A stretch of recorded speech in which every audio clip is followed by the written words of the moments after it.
What is the number one reason we should be worried about the environment?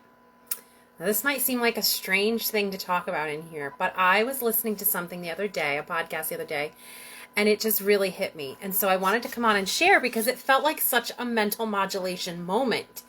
And so, so I recycle. I do my best to, I don't litter. I don't do any of that kind of stuff. I try to do my best to do my part. Because I just think I have always just thought it was just important, right? So the other day, I was listening to this podcast, and what she said totally blew me away because it was like, well, duh, of course, that's why I should be worried about it. So, I know there's a lot of controversy about, is there really global warming? Is there not global warming? Is there climate change? What's going on? Are we taking care of our planet? Who's got the most emissions? And on and on and on and on and on. And we have to love our planet or it's going to die and all of these things, right? So, there's like so many voices and so much noise out there about taking care of the environment. And everybody's got their reason why you should do it. So one thing I want to say is, number one, that God is the one who created and sustains all things. This earth will continue to spin and will continue to be exactly what it needs to be until the day God says something different. So that's the number one thing. So that let's expel all the fear. Kick it out. No fear. Boom. Gone. Sorry, someone just wrote to me and distracted me. So let's get rid of the fear that we're going to kill our planet to the point where it's irreparable by God. God is the one sustaining all things.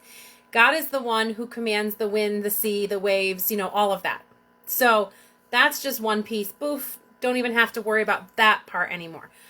But here it is. Here is the number one reason why we should be concerned about taking care of the environment. You ready for it?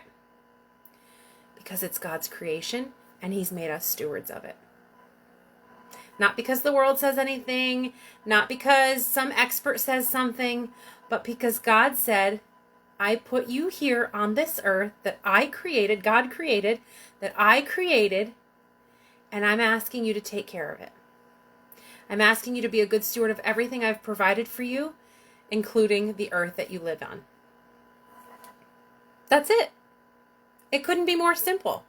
And I don't know why that never crossed my mind. Maybe because there's just all this noise about climate change and all this, and it just gets us so distracted and wound up and, wait, what? What do you mean, what?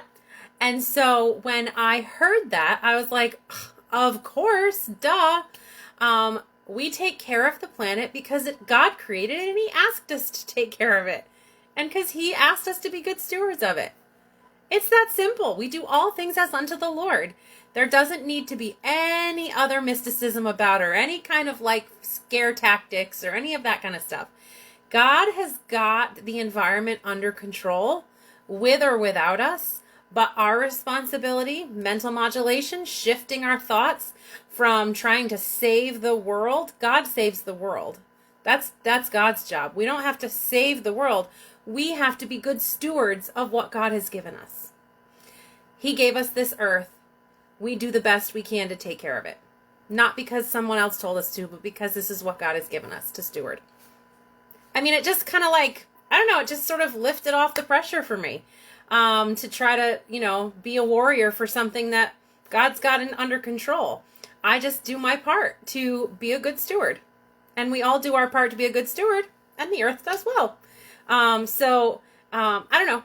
That just really kind of hit me the other day, and I just wanted to share because it felt very much like a mental modulation for me. It was a shift in my thinking and in my perspective on how I saw the reasoning for taking care of the environment.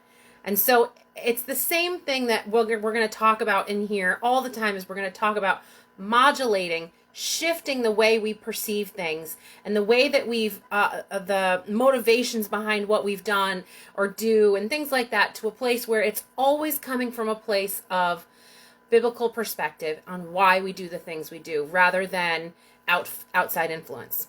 So this is just one little example, and hopefully it was an encouragement to you. And I will be seeing you soon. Have a great day. Bye.